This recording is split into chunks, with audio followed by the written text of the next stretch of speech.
শাড়ি আর গামছা করে 16টা দিয়েছে,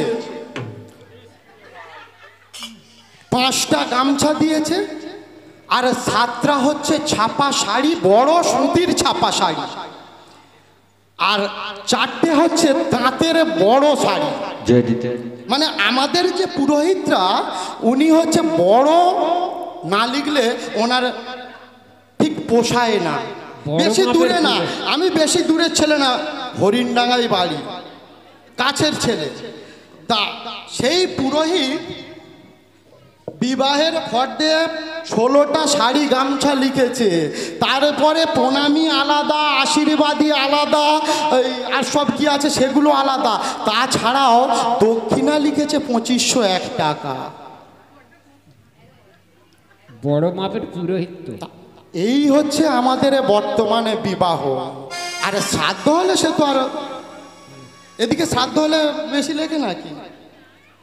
আমাদের আর কতদিন অন্ধকারে থাকতে হবে? এই সমাজটা কতদিন আর এই পুরানো পচা পন্থা ধরে পড়ে থাকবে? আজকের দেখুন গ্রাম বাংলার দিকে তাকিয়ে দেখুন, আমাদের সাজ পোশাকের পরিবর্তন হয়েছে না হয়নি? আগে বাড়িতে শাড়ি পরতো, এখন কি পরছে? নাইটি পরে না, পরে না চুড়িদার পরে না, পরে না। ওমা, নাইটি খারাপ না চুড়িদার খারাপ?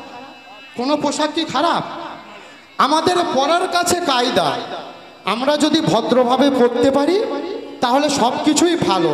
তা এই যে পরিবর্তন হয়ে আমাদের কি সমাজে খুব খারাপ হয়েছে? কি গো মা, খারাপ হয়নি? তাহলে আমাদের সমাজে যে প্রথাটা চলে আসতো, যে সাজ পোশাকটা চলে আসতো এতদিন ধরে, আজকের দেখুন কিভাবে ধীরে ধীরে আমরা পরিবর্তনের সীমায় পা রেখেছি তো। সাজ পোশাকে পরিবর্তন রাখলাম, খাদ্যাভ্যাসে পরিবর্তন এনেছি না আনিনি? কুমড়ো ঘন্ট ডাল কদিন বাড়িতে খাস?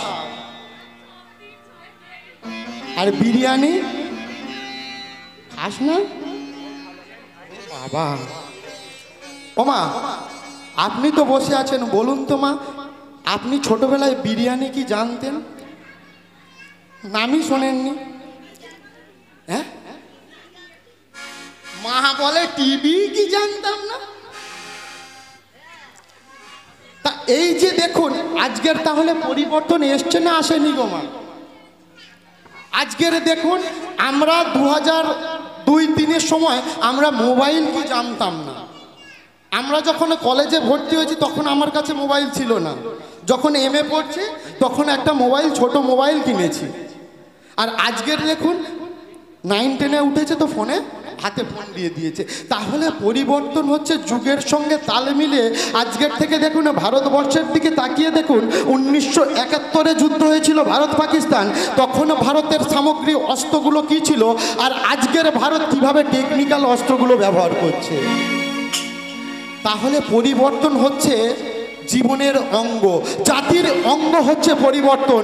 যে জাতি পরিবর্তিত হতে হতে হতে হতে সমাজে নিজেকে পরিবর্তনের বন্যায় ভাসিয়ে দিয়ে নিজেকে অভিযোজিত করতে পেরেছে, সেই জাতি কিন্তু সমাজে টিকে আছে।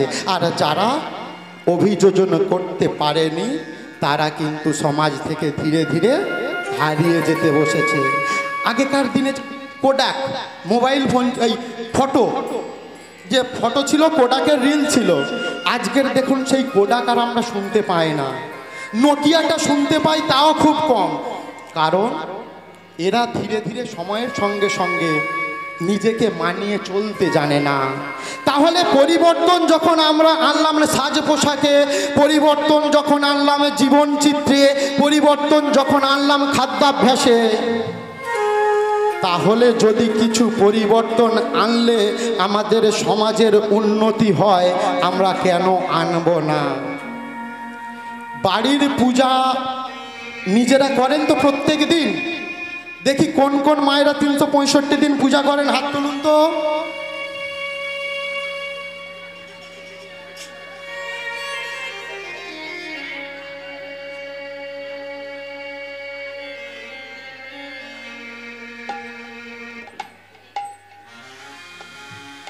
365 দিন অনেক মায়েরাই পূজা করতে পারেন না। কেন পারেন না? বলে ঠাকুর ঘরে ঢোকা আমাদের নিষিদ্ধ, ঠাকুর ঘরে আমাদের ঢুকতে নেই। কারণ মাসে আমাদের 4 দিন 3 দিন যাই ধরুন না কেন মায়েরা থাকে অশৌচ বা ঋতুমতী, তাই গোপালকে সেবা দেওয়া যায় না, বাড়ির রাধা মাধবকে সেবা দিতে নেই। মামা এইবারে যে বিবাহিত মায়েরা আছেন বলুন, সতী নারীর সব থেকে বড় দেবতাকে, সতী নারীর বড় দেবতাকে নিজের স্বামী। বলুন তো মা, ওই সময় ঋতুমতী অবস্থায় অশৌচ অবস্থায় নিজের স্বামীকে খেতে দেন না, দেন না? হ্যাঁ, কেন কেন খেতে দেন? ওই কদিন তো অশৌচ, দেবতাকে তো সেবা দিতে নেই, ঠাকুর ঘরে ঢুকতে নেই, তাহলে ওই কদিন কেন খুন্তি ধরতে যান? খুন্তিটা ছুঁড়ে ধরে দিন না। ধরুন আপনারা সমাজটাকে চালাচ্ছেন, আপনারা সমাজপতির আসনে বসেছেন, ওই কদিন আপনারা খাওয়া দাওয়া করুন নিজেরা। কারণ ওই কদিন যখন আমার ঠাকুরের সেবা দিতে নেই, আমার রাধা মাধবের সেবা দিতে নেই, তাহলে তুমি তো আমার পরম পতি, আমার কাছে পরম দেবতা তুমি, বলো তোমায় কেমন করে সেবা আমি দিতে পারি? আজকের কিভাবে অন্ধকারে ফেলে দেয়া হলো দেখুন।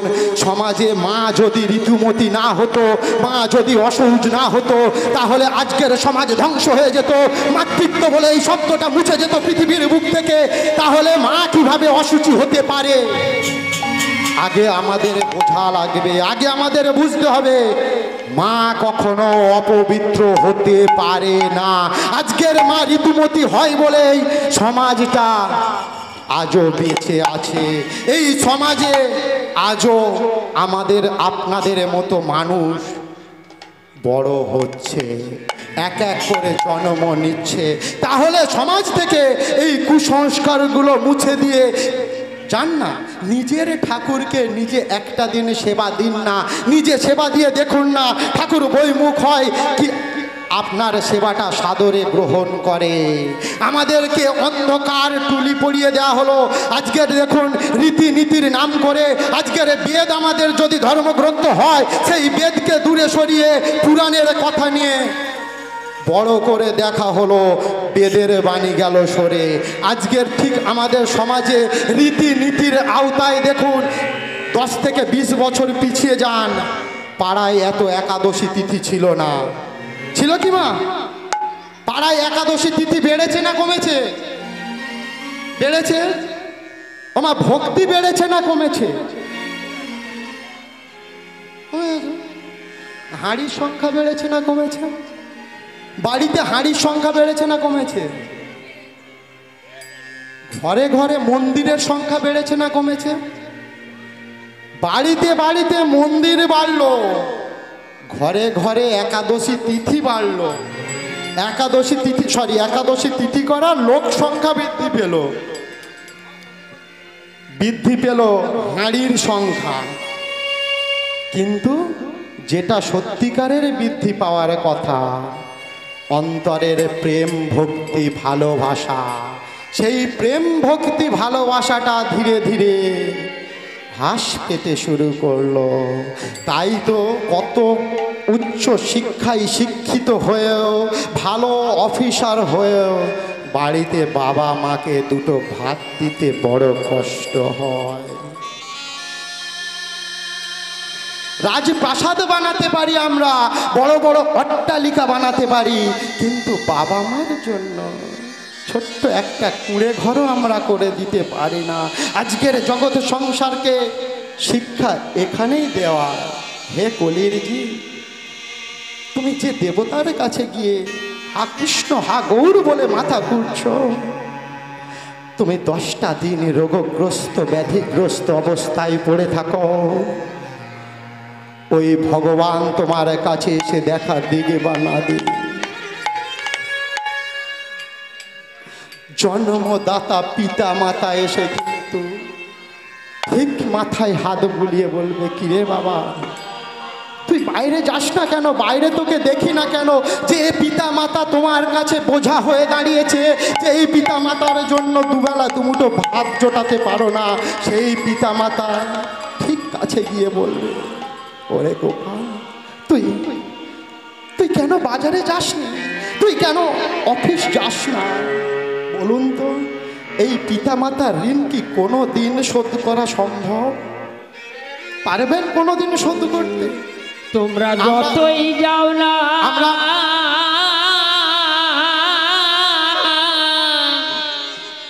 মন্দির মসজিদ, যতই যাও না মন্দির মসজিদ, যতই করো গঙ্গায় স্নান, বাবা মাকে না বাসলে ভালো হয় না খুশি ভগবান। বাবা মাকে না বাসলে ভালো হয় না খুশি ভগবান।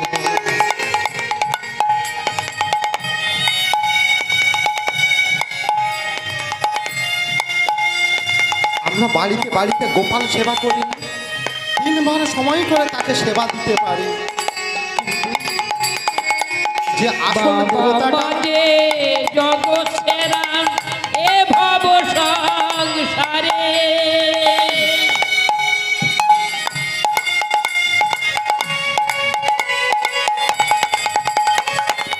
বাবা মাঝে জগৎ সেরা এ ভব সংসারে, তাদের সেবা করলেই পাবে সকল দেবতারে। যেতে হবে না গো তোমায়, যেতে হবে না গো তোমায় ধর্ম করতে তীর্থস্থান। বাবা মাকে না বাসলে ভালো হয় না খুশি ভগবান।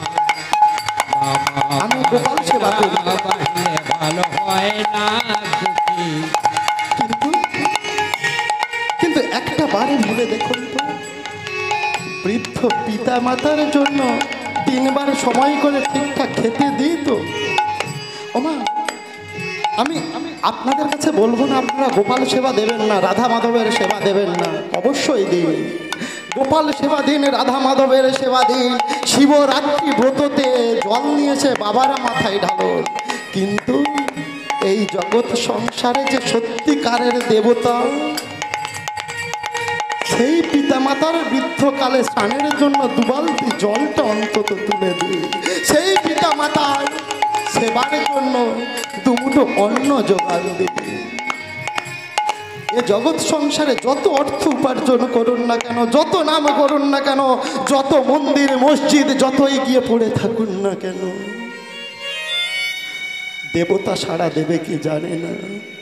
ওই আসল জায়গায় গিয়ে যদি মাথা ঠেকাতে পারে, একদিন না একদিন ওই